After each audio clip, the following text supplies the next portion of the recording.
블루리본 캠페인 대한비뇨기 종양학회가 알려주는 전립선암 바로 알기.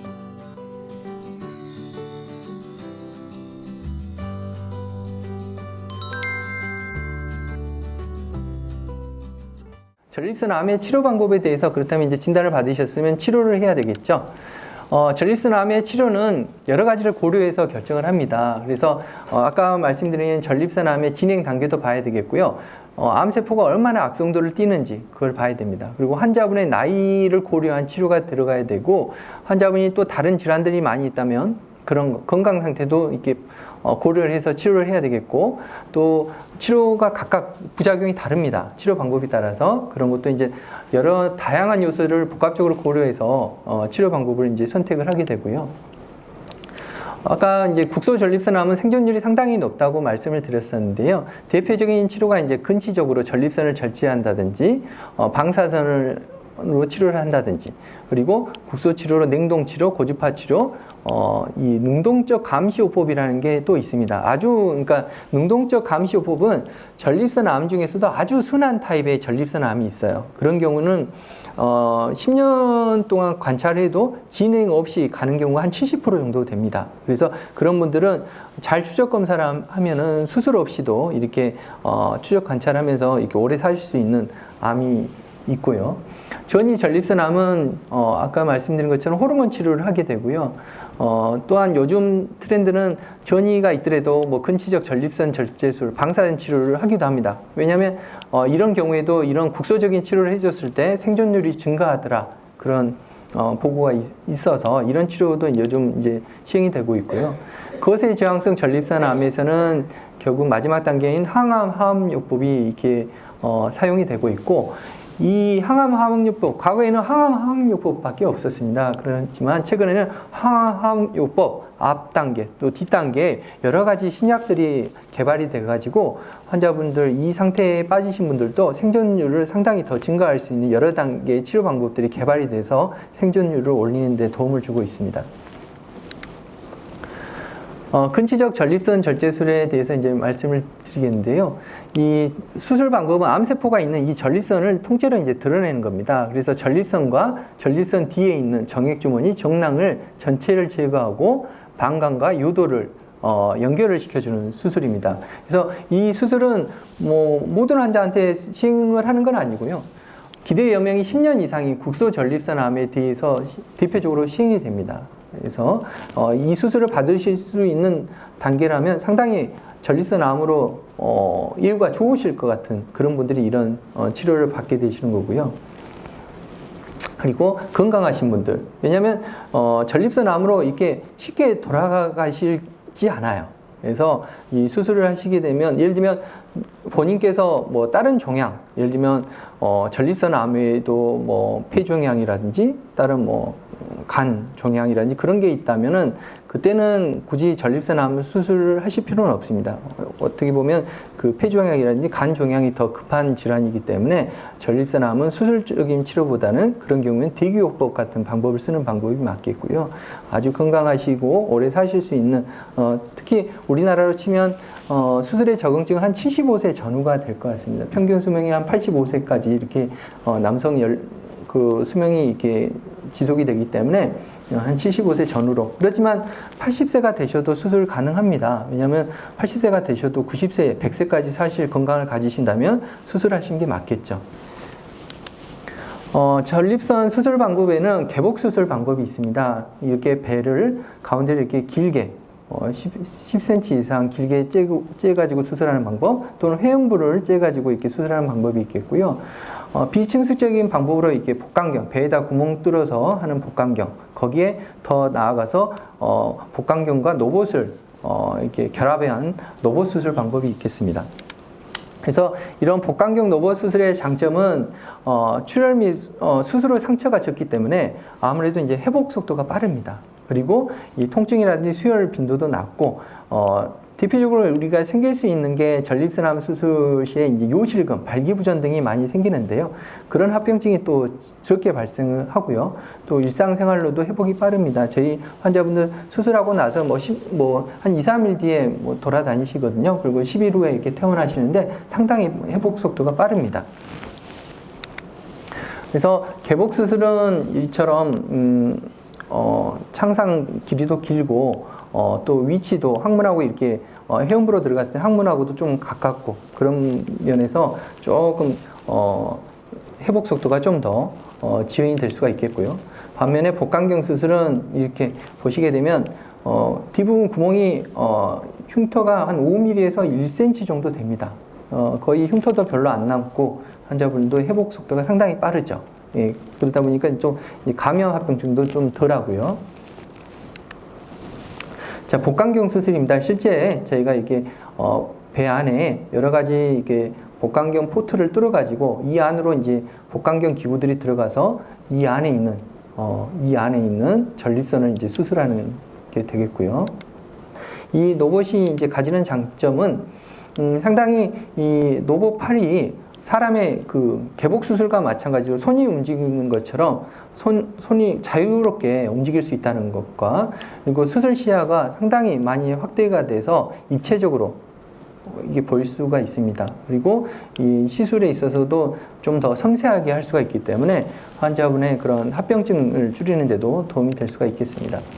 그래서 로봇 수술의 장점은 이 출혈이 적고 정밀한 수술이 가능하고 서로 요실금, 발기부전 빈도가 낮습니다. 아까 말씀드린 것처럼 복강경 수술이기 때문에 상처도 작고 통증도 적고 회복도 빠르고 재용 기간이 길다는 거 그리고 일상생활에도 빨리 이렇게 올 수가 있는 거고요. 이 로봇 수술이 이게 약간 동영상을 보시게 되면 이게 이제 로봇팔입니다. 그래서 사람 손목처럼 이게 관절이 있어가지고 자유롭게 들어가서 이렇게 수술이 가능하고요. 이게 이제 전립선 주변을 이렇게 박리하는 건데요.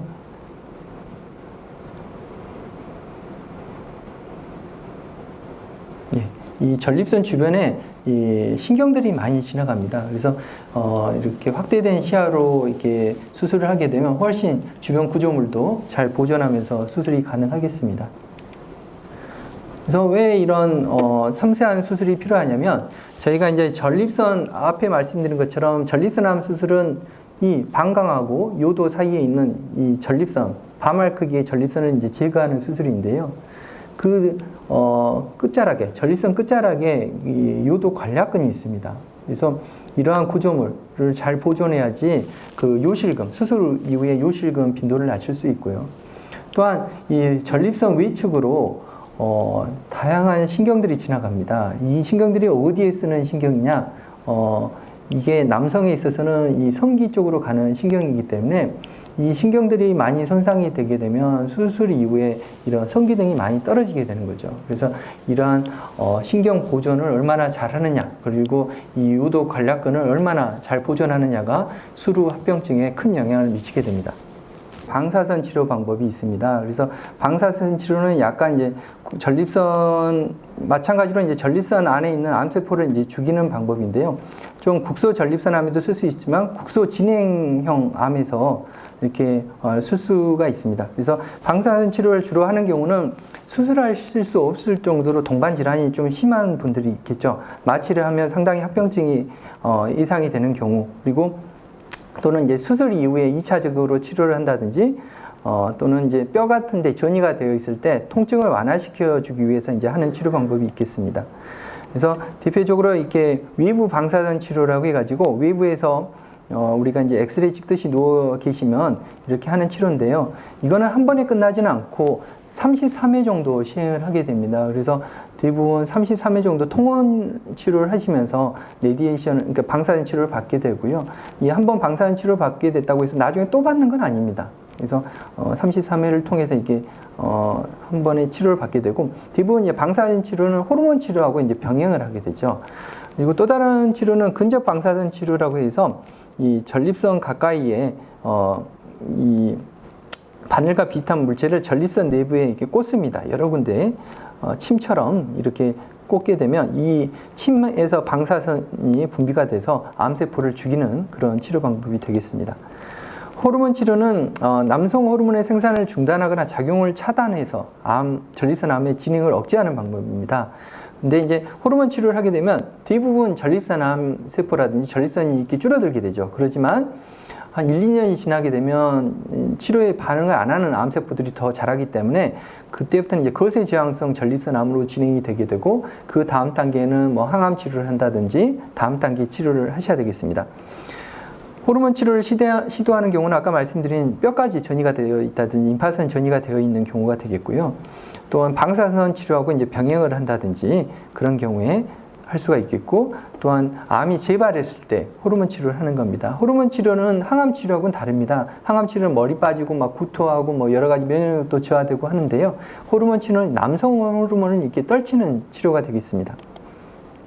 그래서 과거에는 이런 좋은 약제가 있기 전에는 고환절제술이라는 수술을 했습니다. 양측 고환을 제거하면은 고환에서 생성이 되는 남성 호르몬들을 이렇게 차단시킬 수 있기 때문에 이러한 방법으로 치료가 됐고요.